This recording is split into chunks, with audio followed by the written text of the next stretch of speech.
এই ভারতবর্ষে আমরা 750 বছর রাজত্ব করেছি, আজকে সেই দিকেই কিন্তু আমরা যাচ্ছি। শুনছেন না শোনেন? ও আইন করছে মসজিদ মাদ্রাসা মিটিয়ে দেবো, ওয়াকফ কালা কানুন, আর ইনি বলল আমি থাকতে মুসলমানদের চিন্তা নেই। মুসলমান নওশাদকে দিন রাত গাল দিল, দিল না দিল না? একবারও ভাবলি না এটা তোর নবীর বংশের আওলাদ রে, এটা কুরাইশ খানদানের সন্তান। রাসূল বলেছে কুরাইশরা নেতৃত্ব দেবে, আমার উম্মত কুরাইশের ঝান্ডা তলায় থাকবি। একবারও ভাবলি না? তারপরেও যাক না মানিস না মানবি, গালিগালাজ দিলি কেন? মা তুলে বাপ তুলে মুসলমান দিয়েছে না দেয়নি? হ্যাঁ, কিন্তু আজকে সেই রাজ্য সরকার কি বলছে? কেন্দ্রের আইনকে মেনেছে না মানেনি? জোরে বলুন।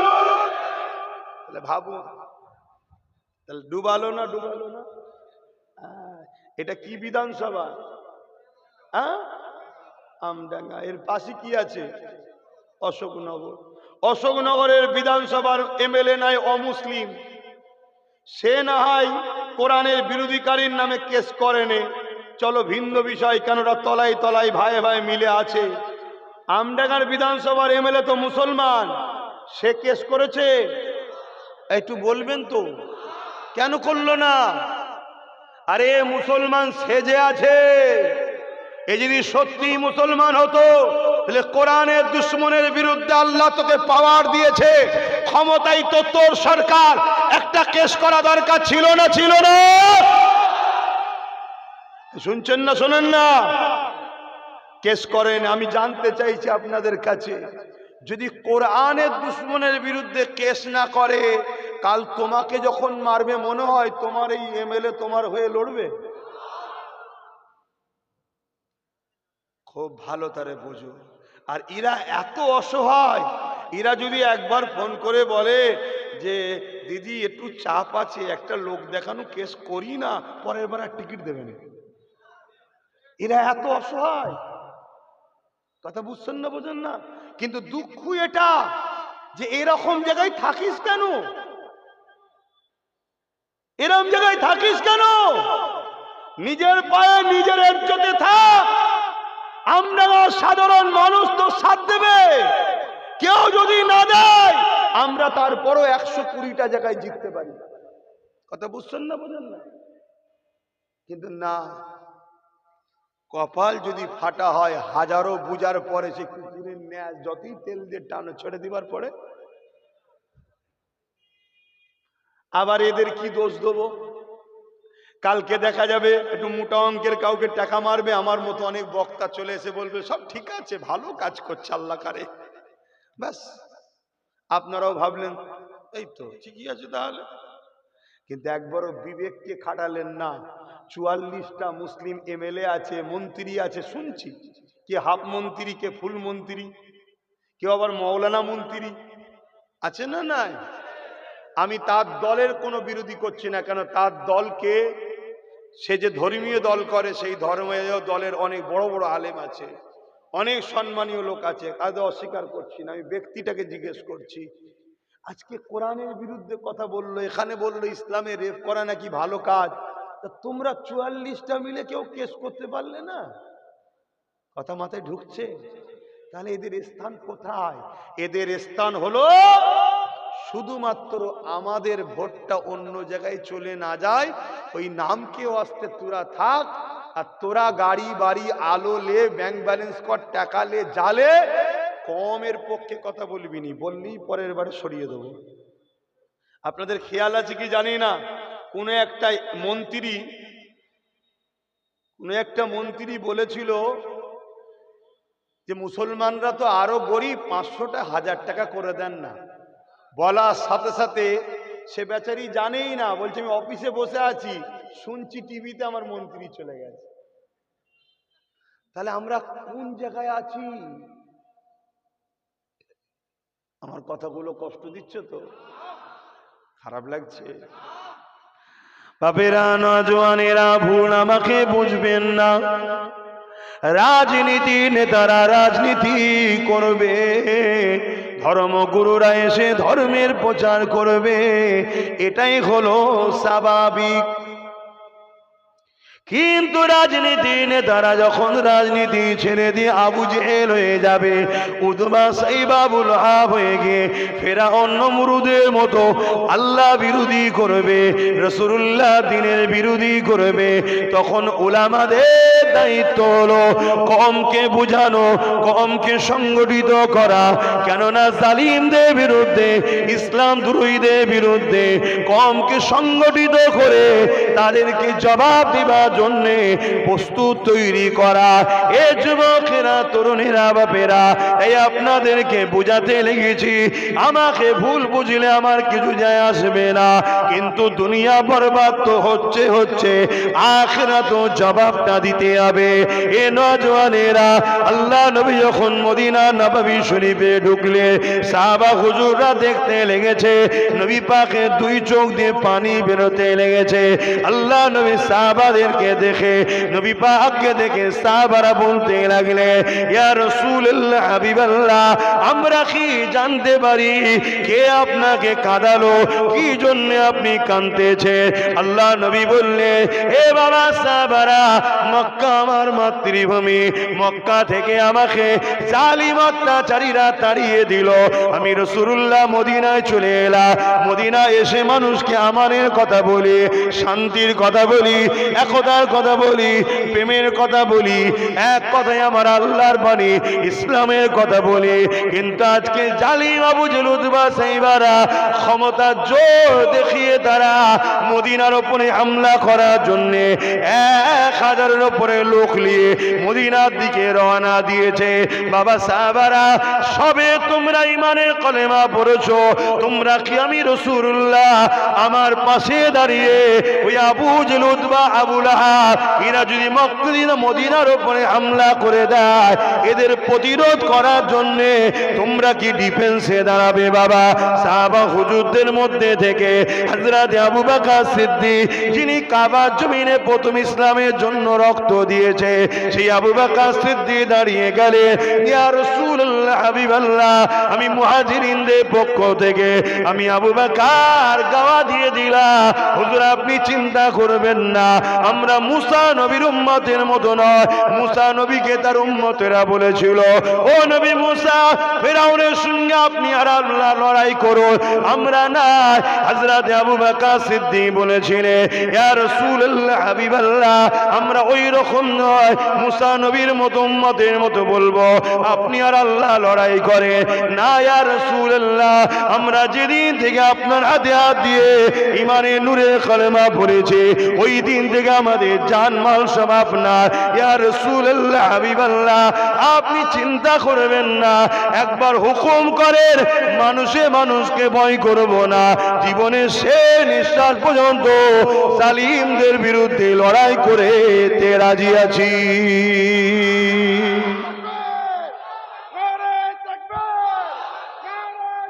আল্লাহ, সেই আবু বকর সিদ্দিকীর খুনের ধারাবাহিকতা আসছে। আমরা জুলুম সহ্য করতে পারবো না, শুনছেন তো নাকি?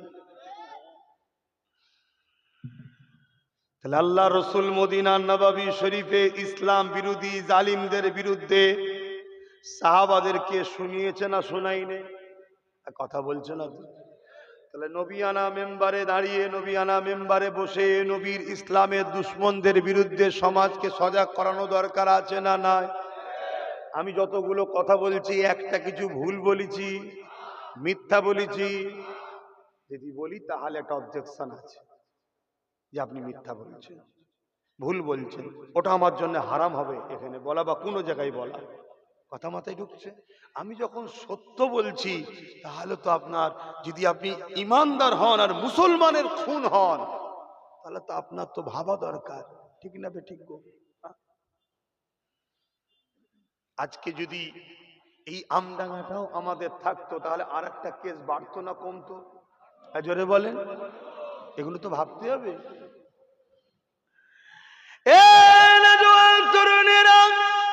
আল্লাহ নবী, নবী, নবী আনসারী সাহাবাদের দিকে তাকালেন, এ বাবা আনসারীরা আপনাদের কি মতামত বাবা, আপনারা কিছু বলেন বাবা। আনসারী সাহাবাদের মধ্যে থেকে আল্লাহ নবীর এক সাহাবী উঠে দাঁড়িয়ে পড়লে তিনি বলতে লাগলেন, ইয়া রাসূলুল্লাহ হাবিবাল্লাহ, মক্কা জালিম মুশরিক আবু জেহেল উতবা সাইবারা আপনাকে যখন জুলুম করে তাড়িয়ে দিয়েছিল, ইয়া রাসূলুল্লাহ হাবিবাল্লাহ, আল্লাহর হুকুমে আপনি আসির পেয়ে এসেছিলেন, আমরা আপনাকে পেয়ে আকাশের চাঁদ পাওয়ার থেকে বেশি খুশি হয়েছিলাম। ইয়া রাসূলুল্লাহ হাবিবাল্লাহ, সেই দিন থেকে আপনার হাতে হাত যখনই দিয়েছি আমরা আমাদের জান মাল দিয়ে আপনার নিরাপদের অঙ্গীকার করেছি। ইয়া রাসূলুল্লাহ হাবিবাল্লাহ, আবু জেহেল তো মানুষ, উতবা তো মানুষ, আবু সুফিয়ান তো মানুষ, উমাইয়া তো মানুষ, মানুষে মানুষকে কেন ভয় করব? ওদের হাতে অস্ত্র থাকতে পারে, ওদের হাতে তরোয়াল থাকতে পারে, ওদের লোক বেশি হতে পারে, ওদের হাতে পাওয়ার থাকতে পারে। ইয়া রাসূলুল্লাহ হাবিবাল্লাহ, আমাদের কিছু নেই তো কি হয়েছে, আমাদের সঙ্গে আল্লাহর হাবিব তো আছে। আরো জোরে বলুন সুবহান। আল্লাহু আকবার, জিন্দাবাদ। আজকের দিনে জালিমদের হাতে অনেক কিছু থাকতে পারে, কি আমাদের হাতে কিছু নেই তো কি হয়েছে? আমরা হকের পক্ষে, আমাদের সাথে আল্লাহ রাসূল আছে না নাই?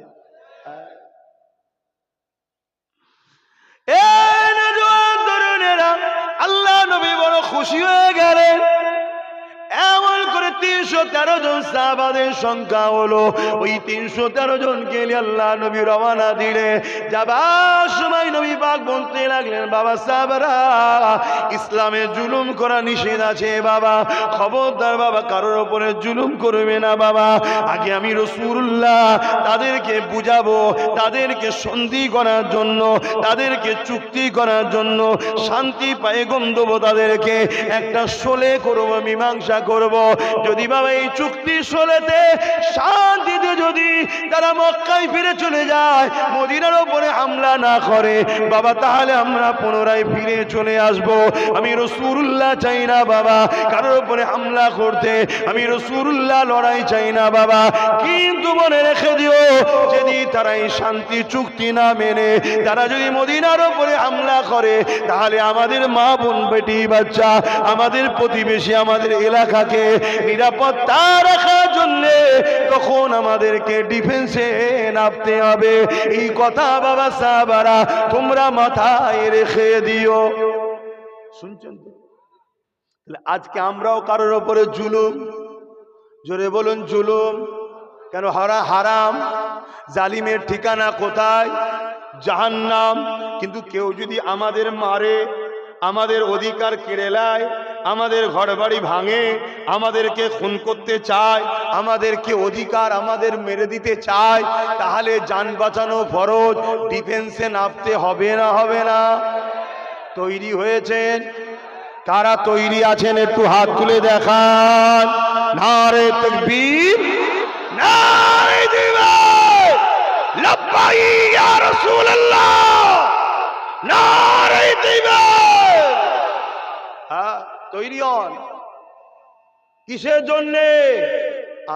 নিজেকে, নিজের পরিবার, বাচ্চা, আত্মীয় স্বজনের অধিকার নিয়ে বেঁচে থাকার জন্য তৈরি হন, কারোর উপরে জুলুম করার জন্য না। আমি আবার বলে যাচ্ছি, আবার একবার বলছি, জুলুম করা ইসলামে, জোরে বলেন, হারাম। খুব মনে রাখবেন। আচ্ছা, আমার ওয়াজ অসুবিধা হচ্ছে না তো? অনেকে মনে করে ইসলাম শুধু ভালো কাজ করার নাম, ইসলাম শুধু ভালো কাজ করব এটা হলো ইসলাম।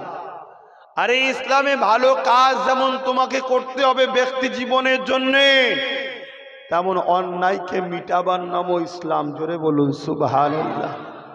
আমাদের সমাজে অনেক দল আছে, অনেক জামাত আছে, অনেক মত আছে, যারা কখনো জালিমদের বিরুদ্ধে বলে না, অন্যায়ের বিরুদ্ধে বলে না, যারা প্রোগ্রাম করে হাজার হাজার লোক জড়ো করে, কিন্তু আজকের দিনে ওয়াকাফটা নিয়ে একটা বড় কথা বলে না। আছে না? এরা মূলত ইসলামের একটা বড় অংশকে শুধুমাত্র ধরে রেখে দিয়েছে যাতে লড়াইয়ে নেবে না যায়। খুব ভালো করে বুঝবে। 500 লোক আছি আমরা, পিছন থেকে দুশমন বলল আমাদের বিরুদ্ধে বলতে হবে না, শুধু একটা কাজ কর, তুই কিছু লোককে ধর্মের নামে আটকে রেখে দে শুধু, যেন আমাদের বিরুদ্ধে না লাগে, যেটা ব্রিটিশ করেছিল। জানেন তো আব্দুল আজিজ মুহাদ্দিস দেহলভী রহমাতুল্লাহ আলাইহি, আব্দুল আজিজ মুহাদ্দিস দেহলভী রহমাতুল্লাহ আলাইহি, তিনি দিল্লি দাঁড়িয়ে ঘোষণা দিয়েছিলেন, এ ভারতের উলামারা, এ ভারতের মুসলমানেরা, এই ফ্যাসিবাদ স্বৈরাচারী জালিম ব্রিটিশদের বিরুদ্ধে লড়াই করা ফরজ হয়ে গেছে, এদের বিরুদ্ধে লড়াই করতে হবে। ব্রিটিশ দেখলো সর্বনাশ, কি করে বাঁচবো আর আমি? কেন মুসলমানরা যখন লড়াই করে আল্লাহর খুশির জন্য নাবে, আর আল্লাহর খুশির জন্য যখন নাবে ও মরণকে নিয়ামত মনে করে নাবে। কেন মরণের পরেই নবীর দিদার হবে, জোরে বলুন সুবহানাল্লাহ। তা ব্রিটিশরা সঙ্গে সঙ্গে চড় পেটিয়ে দিল। ভারতবর্ষের অনেক উলামাদের কাছে খবর চলে গেল, আব্দুল আজিজ মুহাদ্দিস দেহলভীর বিরুদ্ধে ফতোয়াবাজি করো, মাল পানি দেওয়া হবে। কি ফতোয়া করলো? কোথায় পেয়েছে উনি ব্রিটিশের বিরুদ্ধে লড়াই করা ফরজ? কোরআন হাদিসের কোথায় আছে? শুনছেন না শোনেন না? ব্যাস একটা গ্রুপ তৈরি করে দিল। কিসের বিনিময়ে? আমি যখন বললাম বিজেপি ও টিএমসি কে ভোট দিয়ে হারাম, ভোট দিলে হারাম, ঈমান চলে যাবে, আজকের একদল ফতোয়াবাজি করছে না, করে না? ভেতর থেকে মাল চলে এসছে। কোথায় পেয়েছে? কি হয়েছে? যখন হাদিস নাম, এবার যখন প্রথম তো হাদিসের কিতাবের নাম বলিনি, শুধু হাদিস বাংলাই বলেছি, কিতাবের নামও বলিনি, তখন বলেছে কোথায় পেয়েছে। আর যখন কিতাবের নাম বলেছি একটু মোতালা হয়তো করেছে, বা উপরে কাউকে আব্বাকে ফোন করেছে, আব্বা আছে কে? বলছে হ্যাঁ রে, কম বক্তা রয়েছে রে। তখন বলছে না না, উনি মানে ভুল করছে, মানে ভুল করছে। আরে ভুল করছে কি ঠিক করছি? প্রত্যেকটা জলসাতে চ্যালেঞ্জ দিচ্ছি, ব্রিগেডের মাঠে বাহাস হবে, চলাই চলাই। যদি আব্বাস সিদ্দিকী ভুল মানে করে, তাহলে একদিনে এক টাইমে আব্বাস সিদ্দিকীর কোটি কোটি ভালোবাসার বাপ ভাই মা বোন যা আছে সব তোর দিকে চলে যাবে। আর যদি ঠিক হয়ে যায়, একদিনেই পুরো মুনাফেক খতম হয়ে যাবে ইনশাল্লাহ। দরকার আছে না? আজকেও বলে যাচ্ছি, আজকেও বলে যাচ্ছি, আব্দুল আজিজ মুহাদ্দিস দেহলভী রহমাতুল্লাহ আলাইহি, তিনি দেওবন্দীদের আব্বাজান, ফুরফুরাওয়ালাদের আব্বাজান, তবলিগ জামাতের আব্বাজান।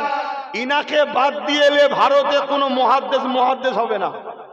শুনছেন তো নাকি? আব্দুর রহিম, আব্দুল আজিজ, শাহ ওলিউল্লাহ মুহাদ্দিস দেহলভী, এরা হচ্ছে এক খানদান, একটা বংশ। দিল্লিতে মাজার আছে, ইনারাই ভারতবর্ষে হাদিস এনেছে। কওয়ালা হাদ্দাসানা অমুক, হাদ্দাসানা অমুক, হাদ্দাসানা অমুক, হাদ্দাসানা অমুক। এই হাদিসের সনদ রাবিদের নাম বলতে গেলে ইনাদের নাম নিতে হবে। শুনছেন তো নাকি? ইনারা মক্কা মদিনা থেকে হাদিস হিন্দুস্তানে এনেছে। ইনাদের বাদ দিয়ে ভারতবর্ষে কোনো মুহাদ্দিস থাকতে? তিনি বলছেন ব্রিটিশদের বিরুদ্ধে লড়াই করা ফরজ। আজকের বিজেপি আর আজকের টিএমসি কোন সব ব্রিটিশের থেকে ভালো আছে বলুন তো? কোন সব ভালো আছে বলুন? তারা আমার দেশকে লুটেছে, দেশবাসীকে লুটেছে, মসজিদকে ধ্বংস করেছে, ধর্ম হিন্দু মুসলমান লাগিয়েছে। আজকেও বলুন দিদি মুদি এই কাজ করছে না, করে না? তারপরেও তো আমি রাসূলুল্লাহর হাদিস দিয়ে বলেছি ঈমান চলে যাবে। লাস্টে বলে দিচ্ছি, আমি শুনেলানি ব্রিটিশদের বিরুদ্ধে শোনেন। তো ওই সময় আব্দুল আজিজ মুহাদ্দিস দেহলভী হুজুরের বিরুদ্ধে অনেক আলেম উলামাকে লাগিয়ে দেওয়া হলো। তার মধ্যে একদল উলামা আবার এমনও করলো কি, লোককে শুধু বুঝাচ্ছে, ব্রিটিশ কি করছে না করছে ওসব আমাদের দেখার কাজ নয়। আমরা দুদিনের মেহমান, দুনিয়ায় এসেছি। আল্লাহ আল্লাহ করো, তসবিহ পড়ো, সুবহানাল্লাহ বলো, নামাজ পড়ো, রোজা রাখো। ও পরকালে জান্নাত লবো, জান্নাত, জান্নাতে হুড় পাবি, এই সব লোক দেখিয়েছে। শুনছেন তো? দেখি একটা বড় অংশকে আবার ব্রিটিশদের বিরুদ্ধে বলা, লড়াই করা থেকে এরম টুকরো টুকরো করে দিল। তাহলে মুসলমান বা যারা ছিল একটা কমজোর হলো না? হলো না? আজকেও চক্রান্ত চলছে, শুনছেন? খুব ভালো করে খেয়াল করে দেখবেন, এই বাংলার মানুষ, আমি বুক ঠুকে চ্যালেঞ্জের সাথে পাওয়ারে বলছি, হক সিলসিলা অনেক আছে। এই ভারতবর্ষে 4টে সিলসিলা দ্বারা ইসলাম এসেছে। একটা হলো মুজাদ্দেদ জামান দাদা হুজুর পীর কেবলা, আর একটা হলো হাজী ইমদাদুল্লাহ মুহাজির।